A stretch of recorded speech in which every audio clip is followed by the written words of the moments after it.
I don't know if you've ever had one of those like before and after, line in the sand, everything changes kind of moments. But I had a moment about 3.5 years ago.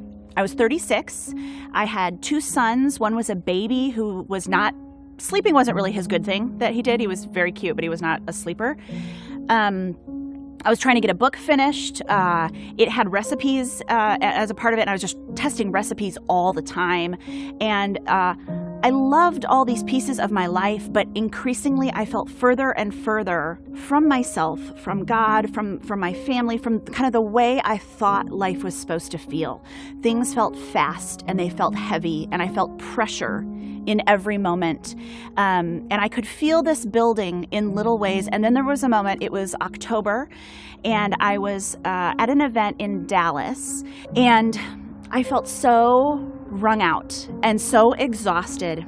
And in between speaking sessions where I would normally talk with people or go outside, I went back to my hotel room and I laid on the bed, fully clothed, shoes on, and I looked up at the ceiling and I said to myself, this way of living is over. My spiritual life had become more pressure than respite. My relationships were distant because I never had enough to give. My physical health was failing. I slept poorly, I ate poorly, and it showed in every area of my life. And things felt heavier and more fractured than I wanted them to feel. And I just sat there in the silence. I had no idea how to disappoint people that expected things from me. But I knew in a deep way in that moment that no matter what it cost me, I was going to find a new way of living. A way of living that was not marked by pushing and proving and earning and competing. That wasn't marked by exhaustion and isolation. I wanted to live a life drenched in love and soaked in grace and full of meaning and connection. And my life didn't look anything like that at the time. And so in that moment, even though I didn't have any idea what the next steps would be, I said, this is it. This is my before and after. I'm not going to live this way even one more day.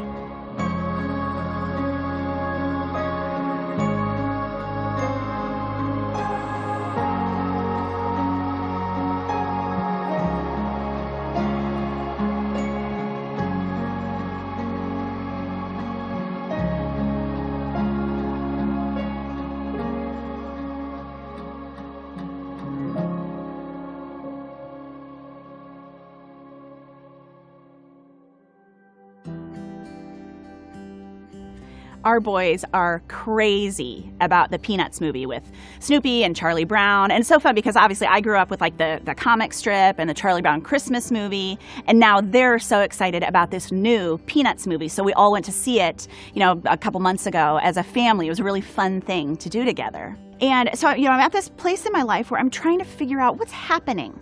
How did I get to this place where things feel so fragmented and so off, so different from the way I wanted them to feel, from the life I thought I was building?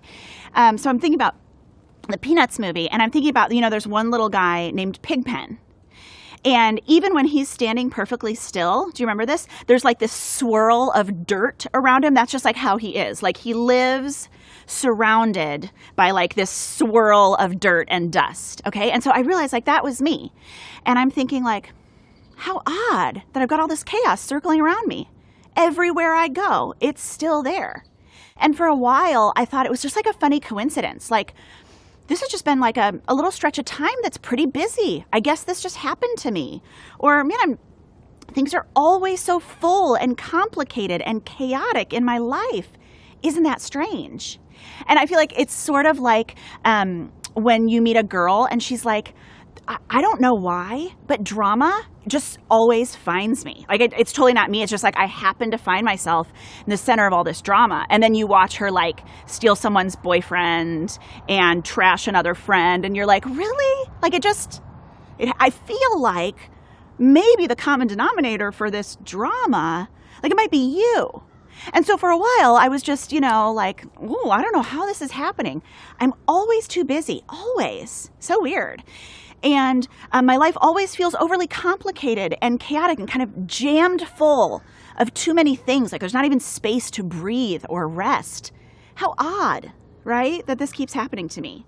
And at a certain point, I had to say to myself, I think you're making this. I think you're the one, like the common denominator in all these dynamics, right? It's me. I was keeping myself too busy, and I was filling my life too full. I was playing too many roles. I was pushing too hard, and the only person responsible was me. And in some ways, that's kind of a hard thing when you're like, oh no, I did this, right?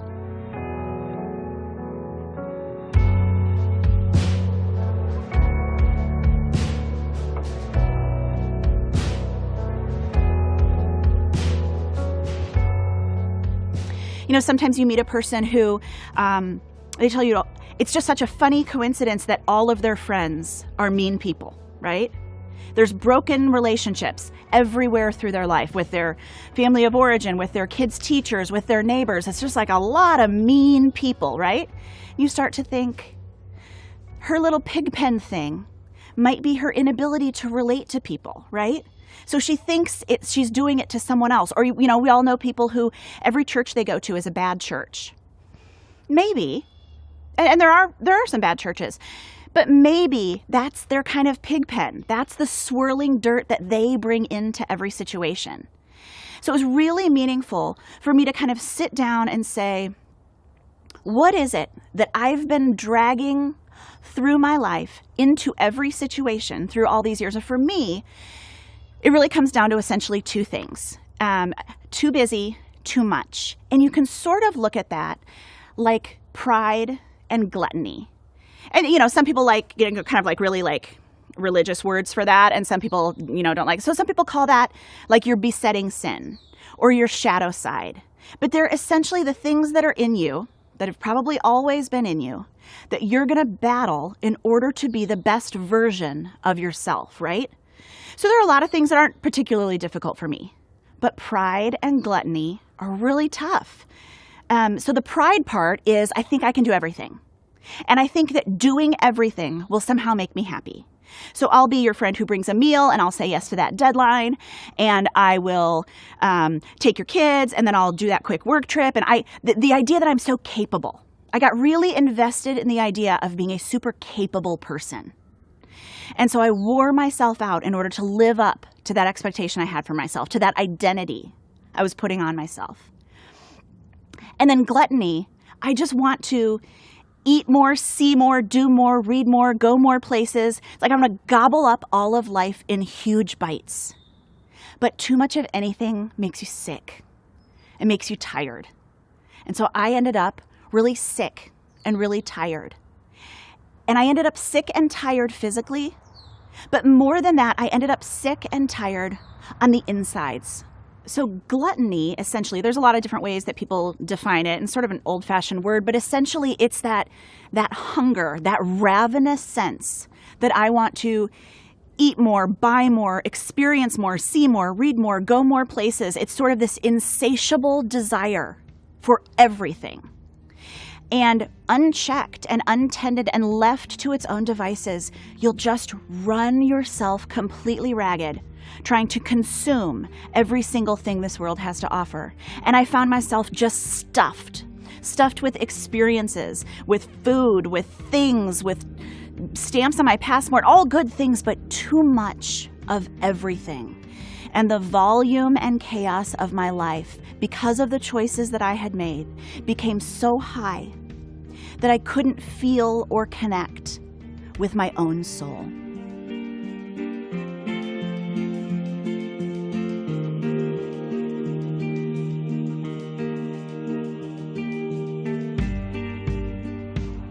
We like to believe, I think, that no matter what, our souls will just retain this sort of beautiful, connected, life-filled way of being, right? That they'll be fine, right? It doesn't really matter. They'll just keep chugging along.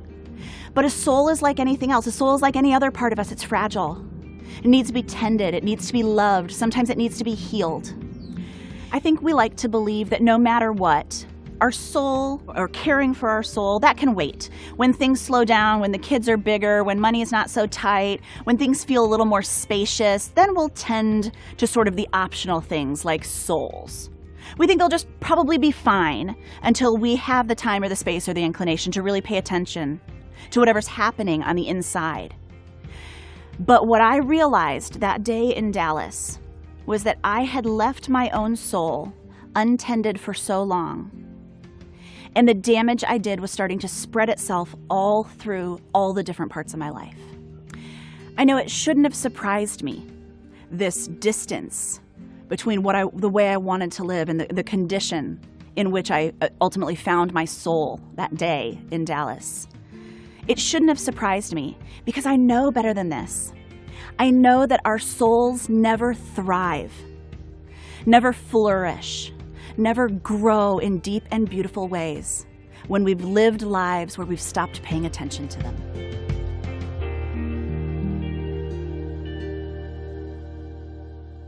One thing I found was that for many of us, rather than face what we've done to our own lives, rather than kind of dig down deep and be really honest about what's causing us to make these choices, many of us just prefer to keep moving. And that's what I did. I just kept moving. I let activity and responsibility and hustling kind of anesthetize me, keep me safe, keep me from having to face the things that I needed to face on the inside of my life. And so some of us choose busyness.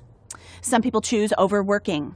Some people choose working out obsessively, or shopping obsessively, or drugs, or alcohol, or illicit sex, or gambling, or risky behaviors, or whatever. There are so many things that we can use to kind of anesthetize ourselves, to build a buffer between the searing pain on the inside of our lives and the thing that people see on the outside. A lot of times that distance is created by the buffer that we use.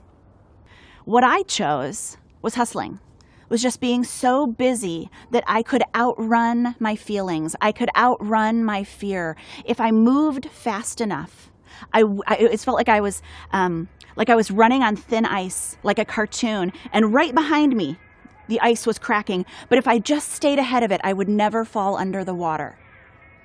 If I moved fast enough, I didn't have to feel the fear or the anxiety or the regret of what I had allowed to happen to my life, to my closest relationships, to my relationship with God, to my own soul.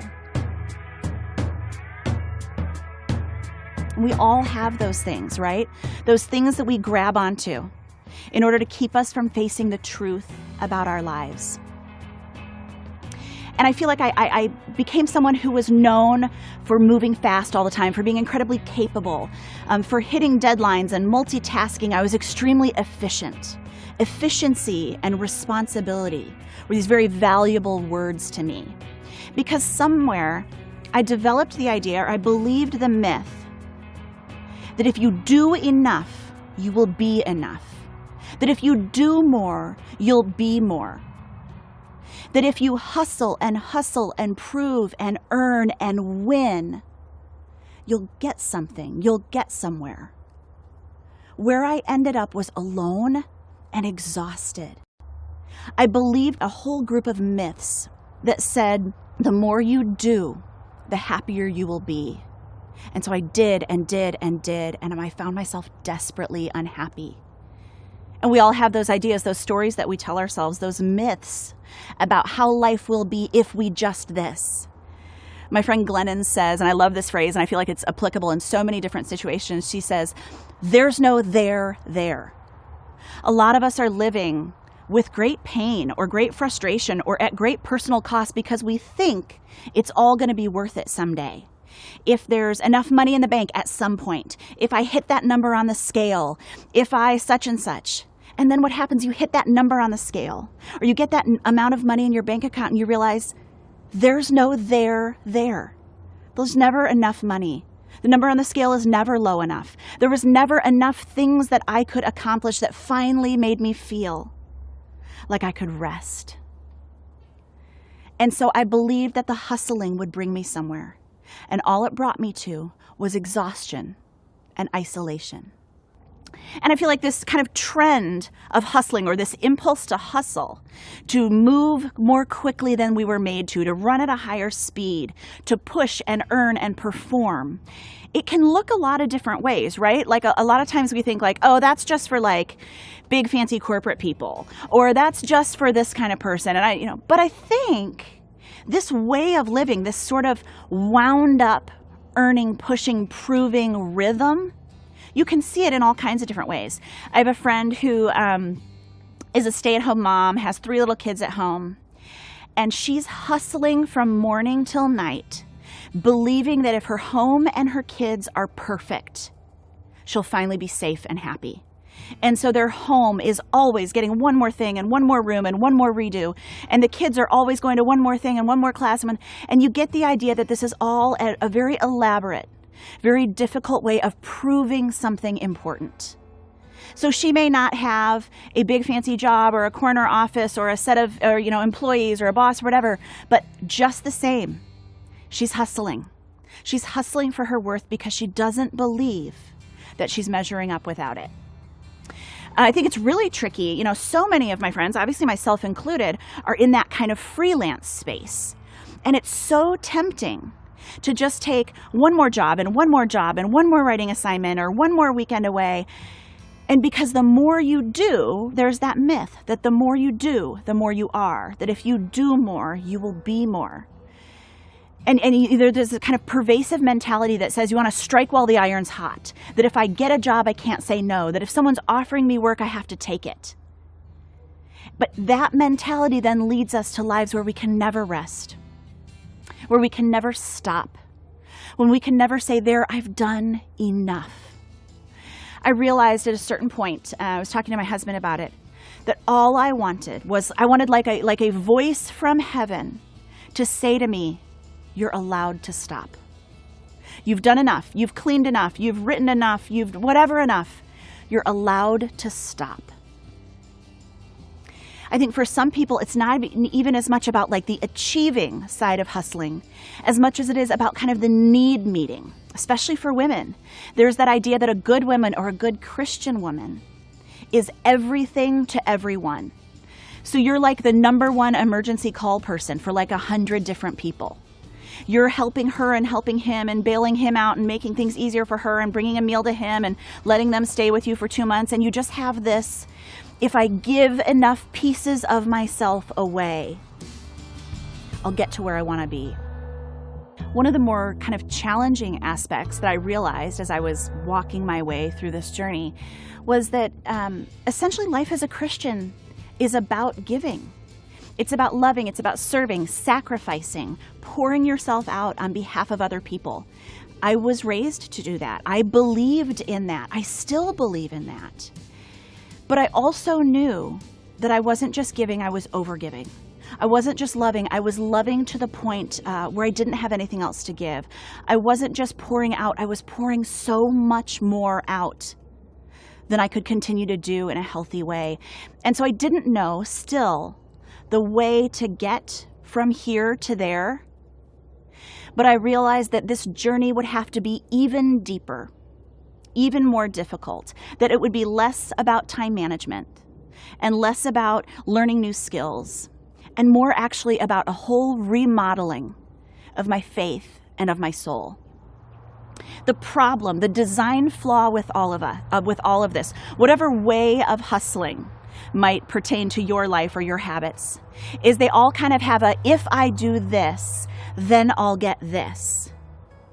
But there's no there. It's a faulty mechanism all the way through.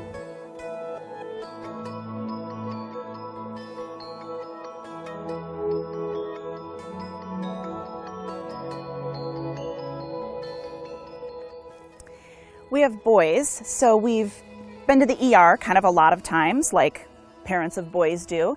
And there's some times when you go and it's like kind of a judgment call, like, do we need to go? Can we just serious Band-Aid this? But there was one time specifically where it was not a judgment call at all. Our son Mac was 2 and he jumped off the stairs onto a hardwood floor, and the first thing that hit was his little forehead. And it was very clear that this was an ER situation. This was not a, can we tweak it? Is it a maybe? Can we make some small adjustments along the way?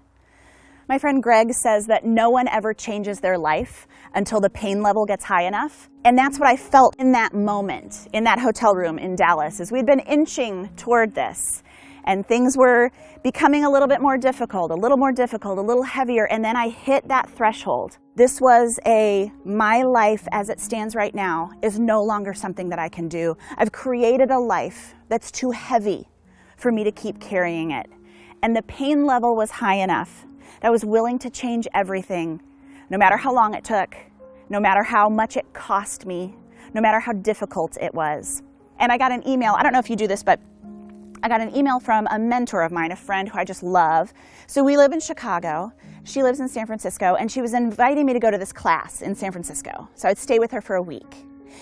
And instead of saying yes or saying no, I just left it in my inbox because every time I looked at it, it made me so confused. It like highlighted that problem in my life of like, I want to, but I'm tired, but I can't, but I feel like I want to be with you and I want you to help me, but I need to be home more because things aren't working. And so every time I opened the email, I just closed it back up again. And then finally, because she's known me for 20 years, I replied and I said, this is how my life feels.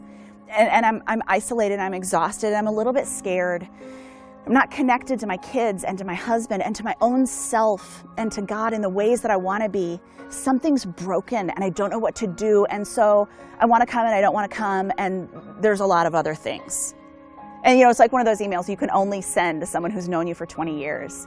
So I like blurt all this out on my laptop. And like maybe 20 minutes later, she emails back and she says, stop right now. Remake your life from the inside out. Stop right now. Remake your life from the inside out. And I didn't know exactly what that meant, but I knew that my work, that the path ahead of me was about learning to stop and remake my life from the inside out.